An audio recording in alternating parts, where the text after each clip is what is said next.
आणि मग नंतर मग मी पुढे गेल्यानंतर मला परत आवाज आला, "ए थांब ना जरा." तिथे ना असं अकराळ-विकराळ काहीतरी असं मी रूप पाहिलं. केसं मोकळी सोडलेली होती आणि हातपाय असे जरा वेगळंच चालत होतं काहीतरी. पण मी झोपेतनं उठले का अशी दचकून उठायची. रात्र झाली का मी दचकून उठायची, मध्याह्न झाली की मी दचकून राहायची. "थांब, थांब, थांब" अशी मी म्हणायची. मला सारखं भास होतो, "नको, नको, नको थांबा, सोडावं मला." असं मी अशी ओरडत राहायची सारखी. नंतर मग यायचं आणि ओरडायची, "चला मला बोलवतंय कोणतरी, ये ना गं तू माझ्या संग ये ना." असं मी खूप. नमस्कार मित्रांनो, मी तुमचा मित्र वीरेंद्र मोहिते पाटील आणि तुमचं स्वागत आहे आपल्या मिस्टर डॉक्स या चॅनलवर. तर आज आपल्या इकडे जे पाहुणे आलेले आहेत, ते पिंपरी चिंचवडवरूनच आलेले आहेत. तर चला त्यांच्यासोबत गप्पा मारूयात, त्यांच्यासोबत घडलेले अनुभव ऐकूयात. नमस्कार मॅम. नमस्कार, नमस्कार. काय आपलं नाव? मी ज्योती सोमवंशी, अ, नारायणगाववरून आलेली इथे. बरं. आणि सध्या काय करता तुम्ही? मी सध्या हाऊसवाईफच आहे. मला नातवंड आहेत, मुलगा आहे आणि मुलगी आहे. मुलगी पुण्यात दिलेली आहे, मुलगा नारायणगावलाच असतो. बरं. आणि काय अनुभव होता ना, अनुभवाची सुरुवात कशी होती?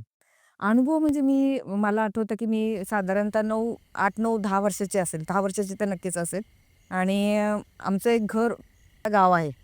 गाव म्हणजे राजगुरू सासकामान धरण आता तिथे आहे. हं. तर ते असं एकदम सुंदर 22-23 खेडी आजूबाजूला जोडलेली होती आणि गावामध्ये आम्ही प्रॉपर राहायचो.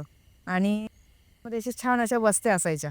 पूर्वी जुन्या काळच्या त्या हे असायचं, रस्ते, बाजारी रस्ते होय. वगैरे आणि आजूबाजूला 24-25 खेडेगाव होती. आणि नाव पडलं तर कारण त्यामध्ये गावामध्येच भरपूर असं.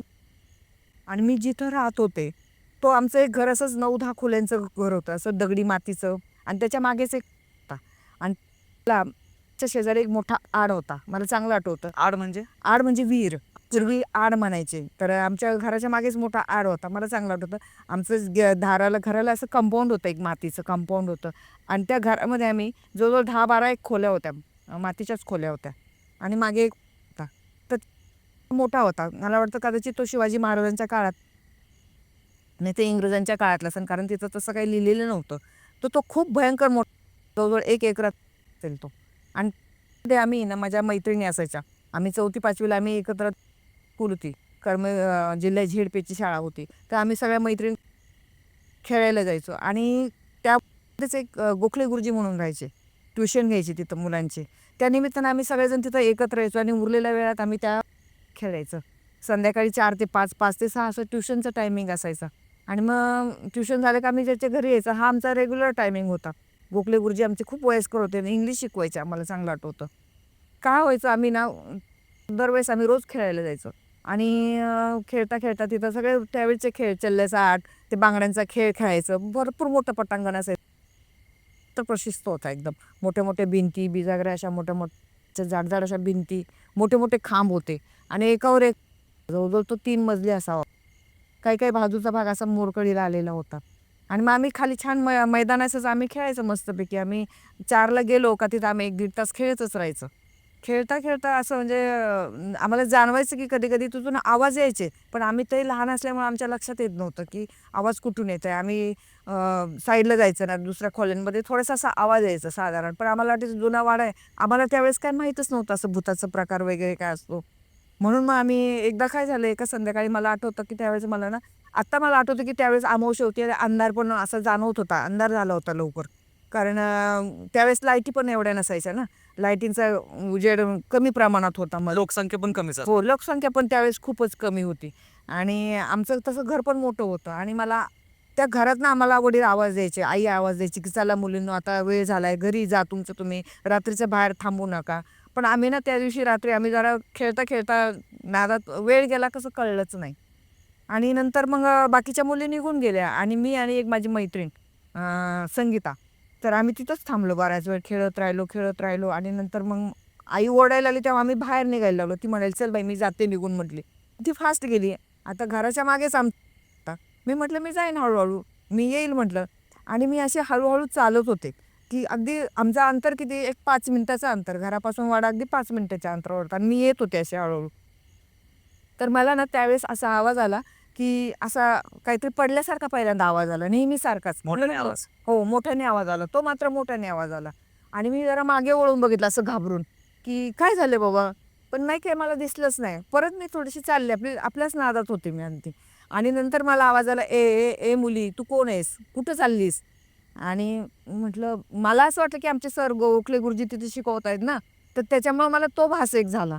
नंतर मी कदाचित त्यांनी आवाज टाकला असेल. हां, मला असा तो भास झाला, की गुरुजींनी आवाज दिला. कारण शेजारीच त्यांचं शिकवायचं ट्युशनचं रूम होतं. आणि मग नंतर मी पुढे गेल्यानंतर मला परत आवाज आला, "ए थांब ना जरा." असा आवाज आला. आणि मग मी मात्र जरा घाबरले. थांब ना म्हटलं, असं एवढं कोण मला म्हणते, की थांब ना तू. म्हणून मी मागे असं वळून बघितलं. तर मागे वळून बघितलं ना, बापरे! मी असली घाबरले. मला सांगतानाच अक्षरशः अंगावर काटा येतोय, की ते ना असं अकराळ-विकराळ काहीतरी असं मी रूप पाहिलं. केसं मोकळी सोडलेली होती आणि हातपाय असे जरा वेगळंच चालत होतं काहीतरी. तिरके-तारकं असं वेगळं चालत होतं. चेहरा वगैरे कसा होता? चेहरा असे डोळे असे लाल-लाल झाले होते. असे लाल-लाल डोळे होते आणि अशी ती दाढी-बिडी सगळं असं भयंकर विद्रूप. विद्रूप रूप होतं ते. मला अक्षरशः म्हणजे अक्षरशः माझ्या अंगाचं आता जरी मी आठवलं ना, मला ते खरंच लटलट काप व्हायला लागला.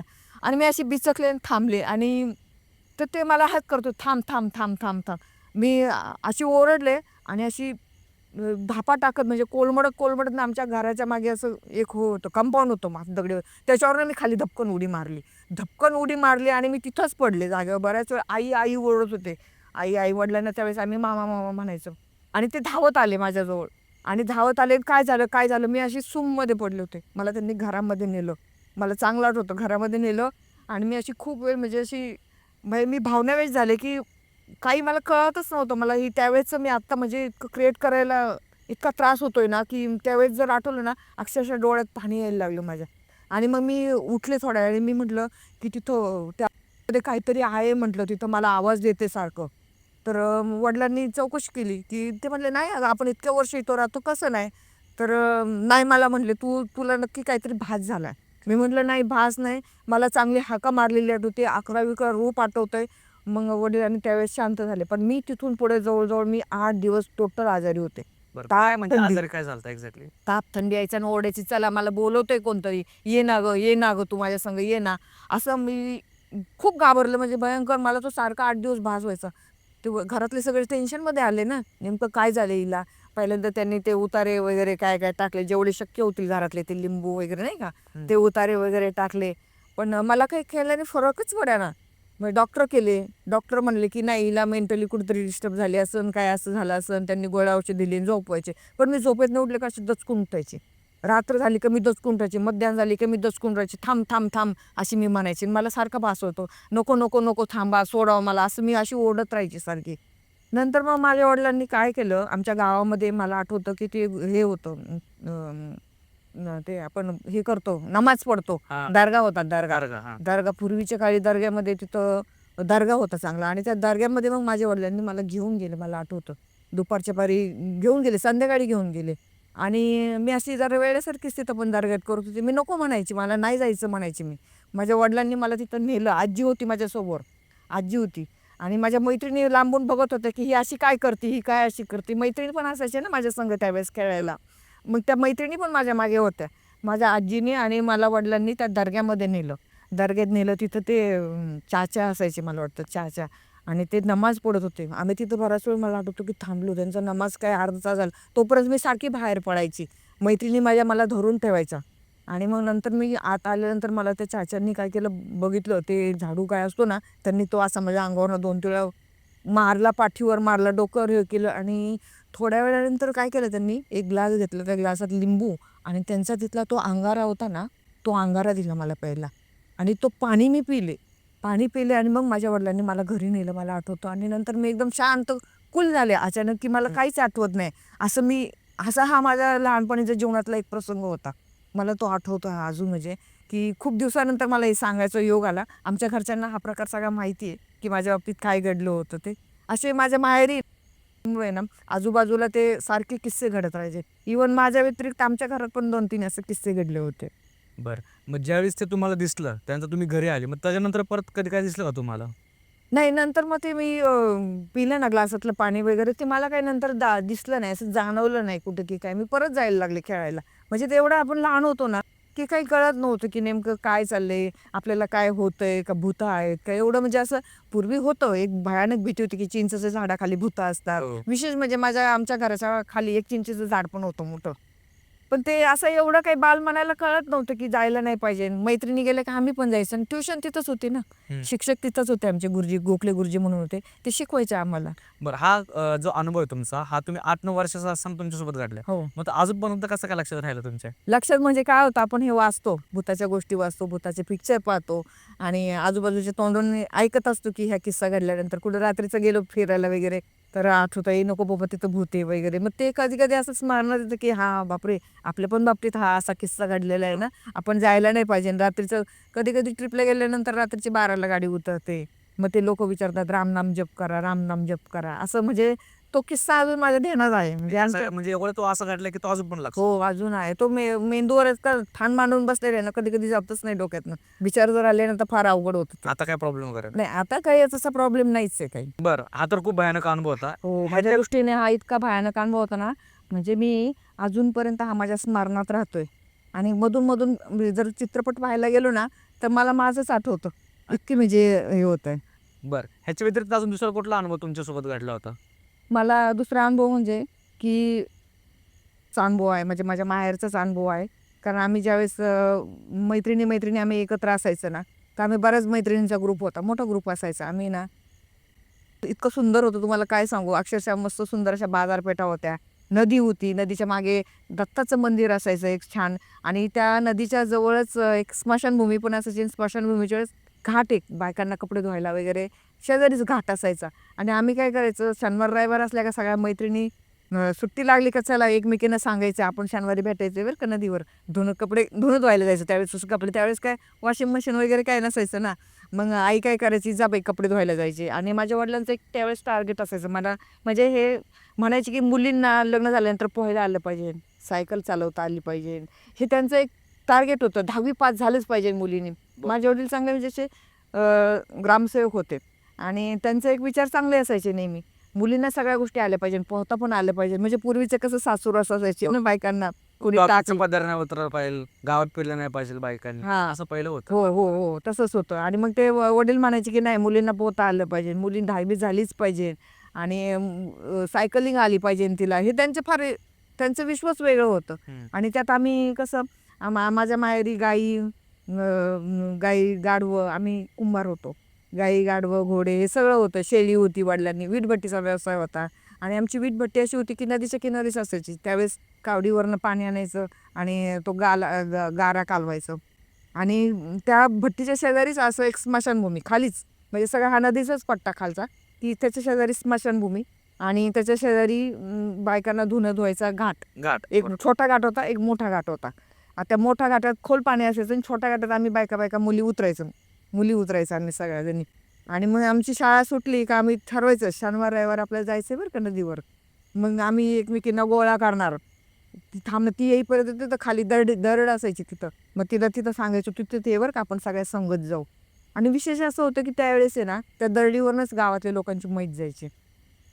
तिथूनच आमच्याच घरावरनं म्हणजे माझं घरच नदी किनारी होतं. शेजारी वाडा होता. तो वाड्यातला तो किस्सा मी मगाशी तुम्हाला शेअर केला आणि घराच्या खालूनच असं दरडी होती. दरडीच्या खाली गेलं का एक भीमाशंकरचं देऊळ आणि खाली अशी मोठी भीमा नदी व्हायची. हे अगदी म्हणजे इतकं छान होतं ना आमचं घर. आम्हाला ते आवडायचं आणि मग आम्ही त्या मुलींना मी सांगायचे तुम्ही तिथं या बरं का. कारण माझे वडील बोलायचे की तुम्ही एवढे सगळेजण जात नका जाऊ. पाणी खोल असतं. खोल म्हणजे कसं त्या मोठ्या घाटावर जायचं ना आम्ही. तर ते म्हणायचे तुम्ही छोट्या घाटावर पोहा. मग ते ओरडायचे सगळे गेले तर तुम्ही नीट जा. मग त्यांचं असं ते हे असायचं. मग त्या मुली आम्ही सगळ्याजणी एकत्र यायचो आणि आम्ही सगळे कपडे गोळा करायचं मस्तपैकी कपडे धुवायचे वेळीचे मस्तपैकी आणि मग हळूच नदीत उड्या मारायचं. बापरे. 11ला गेलो का आम्ही 3 शिवाय 4 शिवाय येतच नसायचं. मला आठवतं माझ्या आत्या एकदा आम्हाला काठी घेऊनच आली होती की चला घरी म्हणे किती वेळ झालाय. पण तेवढं आहे की मी तेव्हापासून स्विमिंग करते आणि आज तागायत मी ते स्विमिंग विसरलेले नाहीये. मग ते स्विमिंगला जायचं सगळ्या मुली पण एक्सपर्ट झाल्या होत्या माझ्या बरोबरच्या पोहायच्या. हा टोक तर ते टोक नदीचं पल्लट इतकं फास्ट आमचं स्पीड असायचं. फक्त आम्ही मोठ्या घाटावर जात नसायचं कारण मोठ्या घाटावर पाणी खोल असायचं म्हणून ओरडायची वडील की तिकडे जाऊ नका खूप खोल पाणी. पण जास्त असेल तिथलं. प्रवाह संत होती नदी. प्रवाह एवढा नव्हता. संत होती. भीमा त्यावेळेस संत होती. आता तिथं धरण झालंय चासकामान धरण गेले. गाव ते पाण्यात बुडलेले. मग तो किस्सा म्हणजे ना मग आम्ही मैत्रिणी गेलो का सगळ्याजणी पोहायचं. त्याच्यातली एक मैत्रीण होती. तिचं नाव होतं राधिका. तर ती पण एक्सपर्ट होती माझ्यासारखी पोहण्यात आणि हे तर काय नाही, मी माझ्या बहिणीला आहे ना त्यावेळेस पाण्यातनं तिला वाचवलं होतं. ती पण आमच्या संग यायची ना, माझी धाकटी बहीण. तर तिला मी पाण्यातनं वाचवलं होतं त्यावेळेस, की तिला पोहताच येत, ती घाबरायला लागली होती पाण्यातनं. मग मी तिला ते आणून पोहत पोहत किनारी ठेवलं होतं. आणि त्यापासून ती काही पाण्यात आली नाही आणि पोहली पण नाही कधीच. पण मी आमच्या घरात एक्सपर्ट पोहायला, की उड्या मारणं, पोहणं. तर मग त्या मैत्रिणी आम्ही आलो ना, तर पोहायचं, आम्ही यायचं. तर एक माझी मैत्रीण होती ती राधिका, तिला फार आवड होती पोहण्याची. ती मोठ्या घाटावर पण जायची पोहायला. ती मला म्हणायची चल, पण मी डेअरिंग म्हणजे तिची डेअरिंग होती. मोठ्या घाटावर ती पोहायची बिंदास. पण काय झालं, असं पोहता पोहता आहे ना, आम्ही शनिवार रविवारी जायचो. दर रविवारी मतदान व्हायची आणि तिथूनच स्मशानाचा असा रस्ता होता. मग तिथूनच जायचे आम्ही. ते दिसायचं आम्हाला आणि असं जाळताना पण दिसायचं. ते असं आमच्या मनात कधी नव्हतं, की हे प्रेत जाळते, काही तर आत्मा आहे. हे असं कधी पहिल्यापासून डोक्यात नाहीच आहे. आम्ही आमचं अगदी ते बालहूड कसं असतं, निरागस माइंड, की काही नाही बाबा, चला आपल्याला कोण खाते काय. मनी त्याने काय हां, अगदी मनधनी काहीच नाही. आणि ते मैत तिथून नेहमी जायचं. आम्ही ते पाहायचं आणि इकडे आम्ही पोहत राहायचं. पण काय झालं, असंच एकदा ना रविवारचं, आता मला वार आठवतोय, रविवार होता. पण असं दिवस वगैरे काय असं कोणतं होतं ते आठवत नाही. कारण माझ्या वेळेस मला आठवतं, की त्यावेळेस अमावस्या नक्कीच होती. पण त्या दिवशी रविवारी आम्ही गेलो ना, तर ती मुलगी, मैत्रीण माझी, ती आणि मी, आम्ही पाण्यात होतो. आणि पोहलो आम्ही, बराच वेळ पोहलो आणि मी आले पुढे निघून. ती थोड्या वेळ अशी डुबक्याच मारत होती. ती फार हौशी. ती डुबक्या मारत होती. नंतर ती घाईघाई अशी पोहत पोहत माझ्याजवळ आली, बाहेर आली आणि मला म्हणाली, की "अगं, अगं तू, मला ना कोणीतरी पाण्यात ओढतंय" म्हटली. म्हटलं, "हे, मी इतक्या वेळ होते पाण्यात, मला कोणी ओढलंच नाही" म्हटलं. तर ती म्हटली, "नाही अगं, मला ना अक्षरशः असं ओढल्यासारखं जाणवलंय" म्हटली. "आणि मी ओरडते, तू माझ्याकडे लक्षच दिलं नाही." म्हटलं, "नाही अगं, मी असं म्हणजे कपडे वगैरे आपलं त्यावेळेस चेंज करायला जागा आडुशाला नाही" म्हटली. आणि ती आली आणि अशी थंडीने थरथर थरथर कापत होती. आणि ती मला म्हटली, "थांब थांब थांब, मी तुला दाखवते, ते कोणतरी ओढतंय" म्हटली. आणि ती गेली अशी पुढं बघायला, तर तिला ते दिसलं, परत ओरडली, ती मागं आली. ती ओरडली मागं आली आणि मला म्हटली, "बघ ना, तू बघ ना" म्हटली, "काहीतरी आहे" म्हटली. तर मी म्हटलं, "अगं, मला कोणीच दिसत नाही." पण ती म्हटली, "नाही, मला दिसतंय" म्हटली. आणि ती परत गेली पाण्याजवळ आणि ती इतकी जोरात ओरडली, म्हटलं, "अगं बघ, त्याचे हात बाहेर आलेत" म्हटली. "हात बाहेर आलेत" म्हटली. आणि मग मला असं साधारण पाणी, असं ते पाणी स्प्रेड होताना कसं ते खडे टाकलं असं जोरात, तसं दिसलं मला. मात्र इतकं जोरात दिसलं फास्ट. मला ते काही प्रतिकृती दिसली नाही. पण तिला मात्र ती 100% दिसली. कारण ती प्रतिकृती पाहिल्या पाहिल्या आहे ना, ती अशी कापरायला लागली, घाबरायला लागली. म्हटली, "नाही, तिथं कोणतरी आहेच आहे" म्हटली. "आहे म्हणजे आहेच" म्हटली. "मला ओढतंय आणि तू जाऊन बघ." तर म्हटलं, "अगं, मला दिसत नाही, फक्त ते पाणी असं होताना दिसत होतं." त्यावेळेस तुमच्या बरोबर कोण कोण होतं तिकडं? त्यावेळेस आम्ही, ह्या मैत्रिणी होत्या बाजूला होत्या. काही मोठ्या घाटावर होत्या, काही छोट्या घाटावर होत्या आणि काही काही बायका पण होत्या. पण तिथं सगळ्या मग त्या बायका जमा झाल्या. बाजूच्या मोठ्या गावच्या बायका पळत पळत इकडे आल्या, की काय झालं म्हणून. गोंधळ झाला तिथं. तोपर्यंत काय ते सगळं स्कूल झालं होतं. त्या पिरियडमध्ये काहीतरी ते सगळं कदाचित शांत पण झालं असेल ना. मग तिला बायकांनी घरी उचलून ते नेलं. त्यांच्या घरी ती काय नेलं. बेशुद्ध पडली होती का? हा, बेशुद्ध पडली होती. ती टोटली बेशुद्ध, म्हणजे शुद्धीवरच नव्हती ती. पण पाण्याच्या बाहेर आली ती. पाण्याच्या बाहेर आली होती. ती मला दाखवत होती, "तू बघ" म्हणे, "काय आहे ते." हा. तर ते मी बघायला गेले का मला ते फक्त पाणी असं दिसायचं. आणि ती दोनदा गेली मला दाखवायला, पण तिला त्याच्या हातवर ओढताना तिला ते दिसत होतं. बापरे. आणि ती खूप सुंदर होती दिसायला. राधिका इतकी सुंदर होती ना, अक्षरशः म्हणजे नाकी डोळी स्मार्क, कर्ली केस, अशी गोरी गोरी गोमटी, छान होती दिसायला ती. आम्ही सगळेजण म्हणायचे, "कृष्णाची राधा, कृष्णाची राधा." एवढीच ती छान होती दिसायला. मग तिच्या बाजूच्या बायकांनी काय केलं, त्या आल्या तिकडून, त्या पळत पळत आल्या आणि काय होतंय म्हणून त्या बघायला गेल्या, तर ती अशी घाबरून पडलेलीच होती शुद्धी. आणि मी तिच्याजवळ बसले होते रडत. तर मला बायकांनी बाजूला केलं, म्हणे, "काय झालं, तिला कोणी मारलं का काय?" नाही म्हटलं, "कोणी मारलं नाही." पण ती मला म्हणत होती, की असं असं झाले, मला कोणतरी ओढतंय. तर मी बघितलं पाण्यामध्ये, पण मला अहो कोणीच दिसलं नाही काकू, असं मी सांगत होते. ते पाणी फक्त असं मोठ्याने उधळत होतं, असं स्प्रेड होतं, असं खडा मारल्यावर कसं त्याचं स्पंदन होतं ते. तर मग त्या बायकांनी काय केलं, घरी नेलं तिला. घरी नेलं, कारण ते घर पण लांब होतं ना, आमच्या घरावरूनच नेलं तिला सगळ्यांनी. बायकांनी नेलं तिला, कसं नेलं मला आठवत नाही, पण ते त्यांनी नेलं. आणि घरी नेल्यानंतर ती ना, म्हणजे पूर्ण बेशुद्ध झाली होती तोपर्यंत. मग तिच्या वडिलांनी मला बोलून घेतलं, म्हणे, "काय झालं ज्योती, नेमकं काय झालं?" मग मी त्यांना तो सगळा सविस्तर प्रकार सांगितला, की आम्ही असं म्हणजे बायका काही मोठ्या घाटावर होतो, आम्ही इकडं होतो आणि खाली तिकडं प्रेत जळत होतं असं. म्हणजे त्यांनी सांगितलं, "तिथं कोण लोक होती का?" म्हटलं, "हां, तिथं खाली लोक होती, प्रेत जळतात." म्हटलं, "आता हे नेहमीचंच असतं ना आमच्या दृष्टीने, आम्हाला काही वाटत नव्हतं." तर ती जवळजवळ आहे ना, मला वाटतं एक दिवस पूर्ण बेशुद्ध होती ती. बापरे. हो, ती शुद्धीवर आलीच नाही. मग त्यांनी ते उपाय केले, लिंबू, उतारे वगैरे त्यावेळेस सगळं करून बघितलं, डॉक्टर केले, काहीच फरक नाही पडला. मग त्यांनी ते ब्राह्मणाकडे बघायला गेले. एका ब्राह्मणाकडे बघितलं, ते जुना ब्राह्मण होता. त्या ब्राह्मणांचं कुलकर्णी आडनाव होतं, कुलकर्णी होते ते. खूप वयस्कर होते, जवळजवळ 75च्या पुढचे असं मला आठवत होते. आमचे त्यावेळेस ते पत्रिका वगैरे म्हणजे वडील लग्नाची पत्रिका वगैरे तिथं काढायला गेले होते ना, त्या ब्राह्मणाकडे गेलो. तर त्या ब्राह्मणांनी काय सांगावं, की म्हणे ती गेली, ती वेळ तिची योग्य नव्हती म्हणे, आणि तिचं ते राशीत काहीतरी राक्षसगण काहीतरी असतं ना, ते असं निघालं म्हटले. ते मला ते एवढं आठवत नाही ती सिच्युएशन, पण ते ब्राह्मणांनी सांगितलं की ती जी वेळ होती ना, ती ती मी आल्यानंतर ती जी वेळ होती ना, काहीतरी ती 5 मिनिटाची 10 मिनिटाची, ती फार अशुभ होती. तर मग त्यांनी ते सगळे विचारलं, मग त्यांनी ती चौकशी केली आजूबाजूला, की ते ब्राह्मण म्हटले नाही, तिथं त्यावेळेला त्या दिवशी मागच्या महिन्यात एक व्यक्ती तरुण गेलेली म्हणे तिथं पाण्यातच. पाण्यातच. पाण्यात गेली आणि ते प्रेत वाहतंय म्हटले, ते वाहतंय, पण ते तिचा आत्मा तिथं थांबलेला आहे म्हटले त्या पाण्यातच. बापरे. हो. मग ते त्या आत्म्याची तुम्हाला शांती करावं लागेल म्हटले ब्राह्मण म्हटले. बर, मग ते ब्राह्मणांनी सगळं सोल्युशन वगैरे सांगितलं, तर मग पुढं काय झालं? ब्राह्मणांनी सोल्युशन सांगितलं. त्यांनी काय सांगायचं ते तिच्या वडिलांना सांगितलं. मग ते घरी घेऊन आले तिला. घरी घेऊन आले, मग ते माझे तिचे आई वडील आणि ते मला घरी बोलवायला आले, की चल म्हणे, तू काय झाले सांग आम्हाला, तिच्या डोक्यात काय झाले, कसं झाले. पण तुम्हाला काय बोलवलं त्यांनी? मग त्यांना सगळी डिटेल माहिती पाहिजे होती ना, की तू होती तिच्या संगे ना, मग अच्छा. तू काय पाहिलं बाबा काय तिथं, प्रसंग घडला? हा कसा प्रसंग घडला, तू काय केलं तिथं, कसं हे केलं. तर मग मला घरी, मी त्यांच्या घरी गेले. माझ्यासमोर माझी आजी आली होती त्यावेळेस, आणि घरी गेल्यानंतर ती जेवायला तिला दिलं होतं. ती बसली होती अशी मख्खपणे बसली होती मला गेल्यानंतर. पण ती मला बघितलं आणखीन ती अग्रेसिव्ह झाली इतकी, म्हणजे की अशी वेगळंच काहीतरी मोठमोठ्याने ओरडायला काय लागली, वेगवेगळे आवाज काढायला लागली.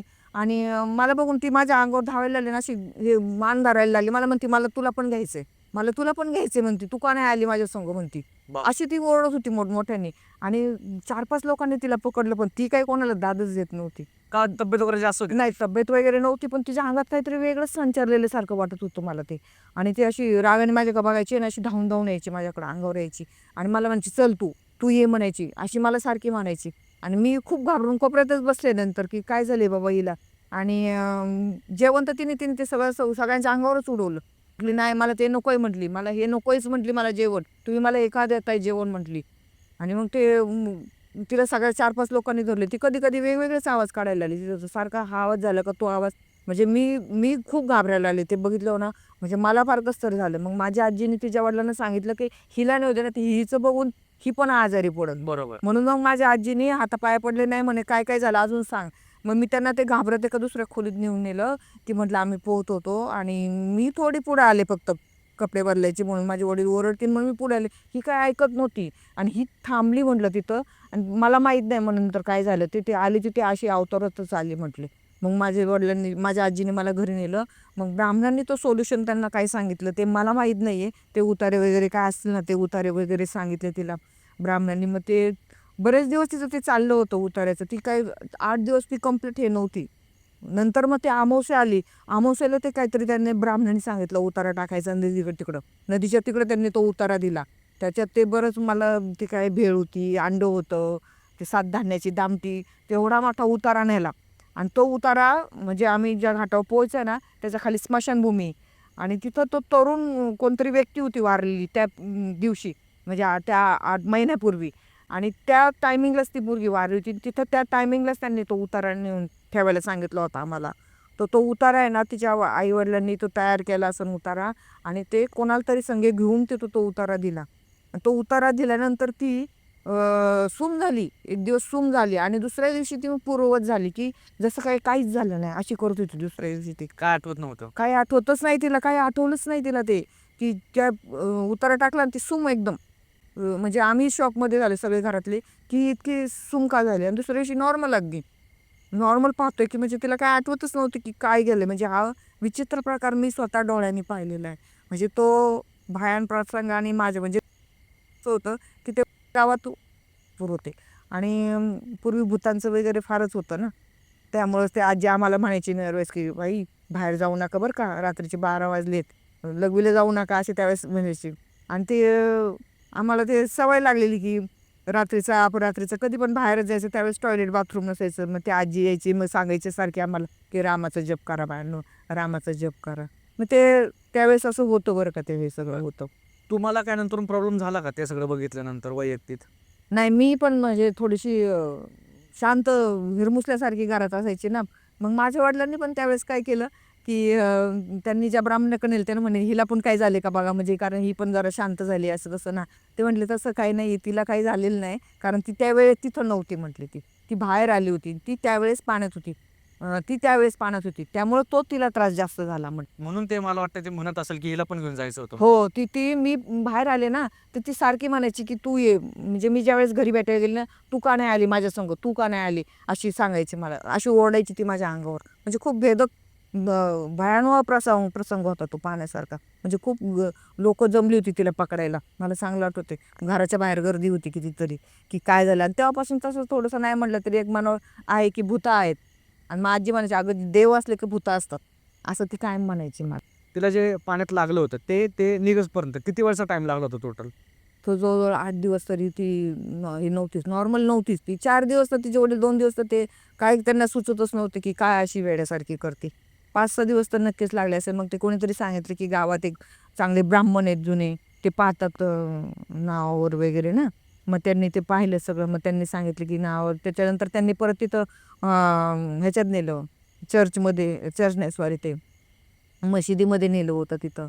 मग तिथं पण त्यांनी ते उपचार केले. बरेच त्यांनी उपचार केले. नंतर त्यांनी जेव्हा तो उतारा नेऊन टाकला ना तिथं त्या टायमामध्ये, तेव्हा तिला तो फरक झाला. ब्राह्मणांनी सांगितलं. हो, ब्राह्मणांनी तो उतारा सांगितला होता. प्रॉपर उतारा होता अगदी. म्हणजे त्याच्यात अंडं, लिंबू, ते टाचण्या, काळं, सातधान्याची दामटी, भेळ, फार काही नाही ते होतं. ते मोठा उतारा करून दिला होता तो. ते टाकला होता तिथं. बरं. तर मित्रांनो, हे होते ज्योती मॅमचे अनुभव आणि अनुभव खूपच भयानक होते. आणि तुम्हाला पण जर असे अनुभव सांगायचे असेल तर Google फॉर्मची लिंक दिलेली आहे. नक्की ते भरा आणि तुमचे अनुभव लोकांपर्यंत मिस्टर टॉकच्या माध्यमातून पोहोचवा. तर चला आता आज आपण इकडंच थांबूयात. धन्यवाद. जय हिंद, जय महाराष्ट्र.